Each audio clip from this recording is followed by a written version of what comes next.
नमस्कार साथियों।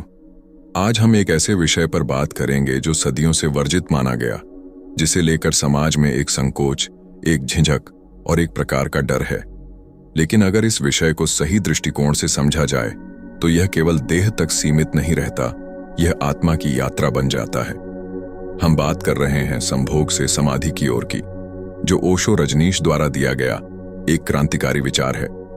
यह केवल एक किताब का नाम नहीं, बल्कि चेतना की उस उड़ान का प्रतीक है जहां मानव अपने सबसे बुनियादी, सबसे मौलिक अनुभव से गुजरते हुए परम शून्यता, परम तृप्ति और आत्मा के साक्षात्कार तक पहुंचता है। ओशो कहते हैं कि सेक्स को हम जितना दबाते हैं, जितना छुपाते हैं, उतना ही वह हमारे अवचेतन में उबलता रहता है। सेक्स कोई पाप नहीं है, वह जीवन की ऊर्जा है, वह सृजन का स्रोत है। लेकिन जब हम उसे अपराध भाव से देखते हैं, जब हम उसे केवल भोग तक सीमित कर देते हैं, तो वह विकृति बन जाता है। ओशो के अनुसार संभोग कोई अंत नहीं, बल्कि एक शुरुआत है। यह शरीर से आत्मा की ओर जाने की सीढ़ी हो सकती है, अगर इसे जागरूकता के साथ जिया जाए। उन्होंने कहा कि आज तक हमने सेक्स को या तो दबाया है या फिर अंधाधुंध भोगा है, लेकिन कभी ध्यानपूर्वक नहीं जिया। और जब सेक्स ध्यान से जुड़ता है, तब वही ऊर्जा ध्यान में रूपांतरित हो सकती है। यह रूपांतरण ही साधना है, यह रूपांतरण ही समाधि की दिशा है। ओशो का कहना है कि ध्यान की शुरुआत वहीं से हो सकती है जहां जीवन की ऊर्जा सबसे तीव्र होती है, और वह स्थान है संभोग। एक आम व्यक्ति जब सेक्स करता है तो वह केवल कुछ क्षणों के सुख के लिए करता है, लेकिन ओशो कहते हैं कि उसी क्षण में जब तुम पूर्ण रूप से विलीन होते हो, जब तुम मैं को भूल जाते हो, वही क्षण ध्यान का द्वार बन सकता है।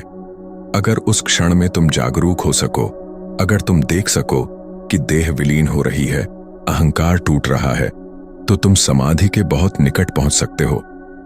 ओशो के इस विचार ने समाज को झकझोर कर रख दिया, क्योंकि यह परंपरागत धार्मिक दृष्टिकोण के खिलाफ था।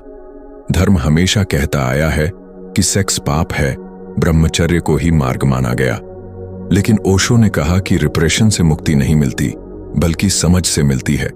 उन्होंने सेक्स को समझने, महसूस करने, देखने और धीरे धीरे उसके पार जाने की बात की। यह पार जाना ही समाधि है।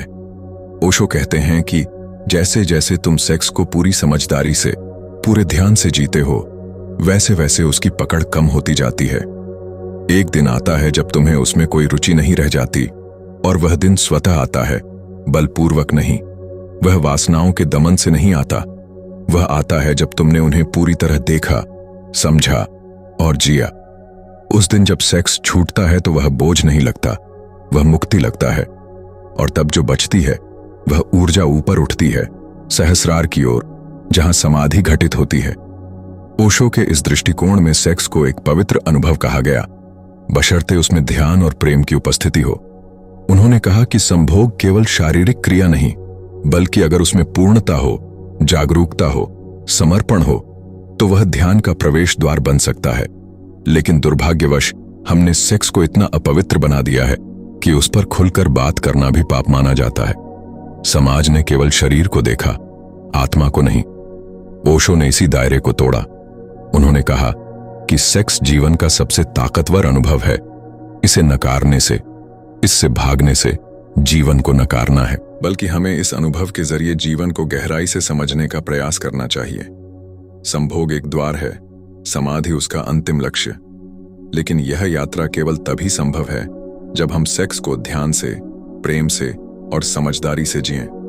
ओशो के अनुसार सेक्स से भागो मत, बल्कि उसे जानो, उसे ध्यान से देखो, और तब तुम पाओगे कि वही ऊर्जा ध्यान में परिवर्तित हो रही है। ओशो ने यह भी कहा कि ध्यान और सेक्स को जोड़ने का अर्थ यह नहीं कि हम सेक्स को बढ़ावा दे रहे हैं, बल्कि इसका अर्थ यह है कि हम जीवन के हर अनुभव को जागरूकता के साथ जीना सीखें। और जब हर अनुभव में ध्यान होगा, तब धीरे धीरे वह ऊर्जा ऊपर उठेगी। यह ऊपर उठना ही कुंडलिनी जागरण है। ओशो ने प्राचीन तंत्र परंपरा की व्याख्या करते हुए बताया कि किस प्रकार तंत्र में सेक्स को एक साधना माना गया।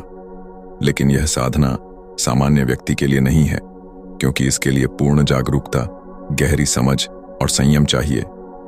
तंत्र कहता है कि जब तुम एक स्त्री या पुरुष के साथ पूर्ण एकता में हो, जब तुम मैं और तू को भूल जाते हो, तब वही क्षण ब्रह्म से मिलन का क्षण बन सकता है।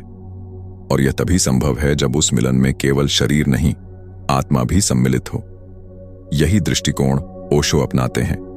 उन्होंने कहा कि सेक्स तब तक विकृति है जब तक वह अंधा है, जब तक वह केवल वासना है।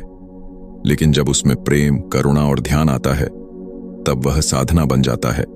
और इस साधना में धीरे धीरे व्यक्ति उस स्थिति में पहुंचता है जहां उसे सेक्स की आवश्यकता नहीं रह जाती, क्योंकि तब उसे भीतर वह रस मिलने लगता है जिसकी उसे बाहर तलाश थी।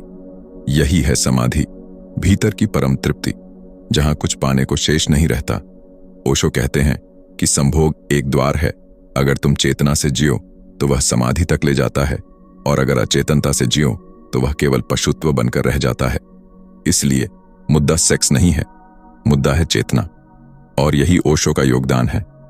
उन्होंने सेक्स को एक माध्यम बनाया, लक्ष्य नहीं। उन्होंने कहा कि जीवन में कुछ भी बुरा नहीं है, बुरा केवल हमारी सचेतनता है। अगर हम भोजन भी अचेतनता से करें तो वह भी जहर बन सकता है, और अगर हम सेक्स को भी ध्यानपूर्वक जिएं तो वह अमृत बन सकता है। यही रूपांतरण का मार्ग है।